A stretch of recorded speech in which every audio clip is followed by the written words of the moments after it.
Bonjour à tous et bienvenue dans cette nouvelle vidéo consacrée à un nouveau projet. Je viens d'acheter un moteur 956 cm3, un C1C, le même que celui de Paulette, pour faire une préparation moteur et gagner un peu de puissance. Alors le moteur, le voici, c'est exactement le même que celui qui est dans la voiture. J'ai commencé à désolidariser, parce que je l'ai acheté, il était en entier, hein. J'ai désolidarisé déjà la boîte de vitesse. J'ai d'ailleurs récupéré un goujon là que j'avais perdu pour Paulette, ça commence. J'ai enlevé tous les périphériques, donc il est complet, hein. Donc alternateur, bobine, démarreur, carburateur, tout était dessus. Il était vraiment prêt à poser, sauf qu'il ne tourne pas depuis des années. Donc ce moteur va être entièrement démonté, puis transformé, upgradé. Et il ira ensuite à la place de celui-ci, qui est un moteur d'origine, donc 34 chevaux. Celui-là, il ne bouge pas le temps que je m'amuse avec la voiture. Il me manque juste l'écrou et 2-3 bricoles à installer. Et normalement, elle est roulante. Donc, un moteur ici, le moteur que je laisse. Ce qui fait que ça me laisse pas mal de temps pour décider quelles sont les étapes à faire pour augmenter la puissance de ce moteur. Alors personnellement, je n'ai rien inventé. J'ai tout simplement regardé les vidéos de Charles-Henri, qui a fait un excellent travail sur YouTube de préparation d'un moteur 1108 d'origine, un moteur de GTL, donc un 34 chevaux, pareil. Sauf qu'il l'a emmené jusqu'à 74 chevaux avec 86 Nm. Tout ça pour un proto pour faire de la compétition automobile.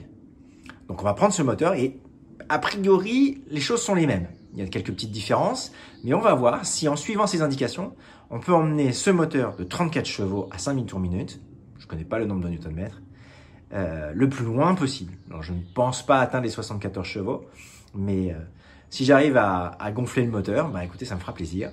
Et en tout cas, je me serais bien amusé avec ce moteur-là et je continuerai à m'amuser avec la voiture. Alors précisément, qu'est-ce qui va être fait sur ce moteur? Bah, je vous ai préparé un petit carton, un petit menu. Donc préparation 956. Donc on va agir bien sûr sur le moteur, donc sur la culasse. La première étape va être un élargissement des conduits d'admission et d'échappement.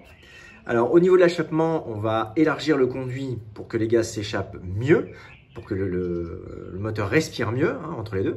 Mais surtout, on va lisser au maximum la conduite d'échappement de façon à ce que les gaz s'échappent le plus vite possible.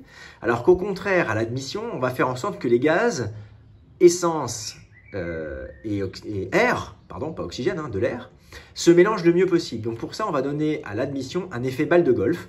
Vous allez voir, je vous expliquerai, j'en reviendrai un peu plus en détail au moment des travaux, au moment où on réalisera justement cet effet balle de golf.